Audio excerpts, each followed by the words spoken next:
Servus und grüß euch, da ist wieder euer Bayern-Oma. Und heute lesen wir mal wieder was auf Bayerisch. Und damit ihr das nächste Mal nicht verpasst, drückt einfach unten auf Abonnieren. Dann wisst ihr jedes Mal, wenn ich wieder was Neues gelesen habe. Die 3 Wünsche. Ein Hirte und seine Frau haben mit ihrer kleinen Herde Rast auf einer Wiesn gemacht. Sie waren sehr arm und haben nichts anderes gehabt wie ihre Schafe. Da ist einer eine gute Fee erschienen. Um sie herum war lauter Licht und in der Hand hat sie einen Zauberstab gehalten.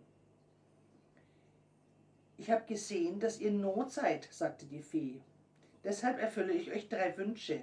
Aber seid vorsichtig, jeder Wunsch wird sofort erfüllt und ihr habt nur 3 Versuche. Dann ist verschwunden die Fee. Der Hirte und seine Frau haben sie verwirrt angeschaut. Dann haben sie angefangen zum Diskutieren, was sie sich denn jetzt am besten wünschen sollten. Der Mo wollte sie in einen Prinzen verwandeln lassen.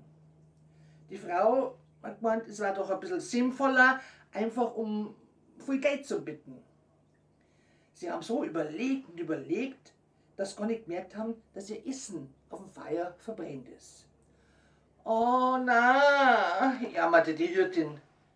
Ich wünschte, die Kartoffeln werden nie verbrannt. Und augenblicklich waren die Kartoffeln wieder gut und haben super gerochen.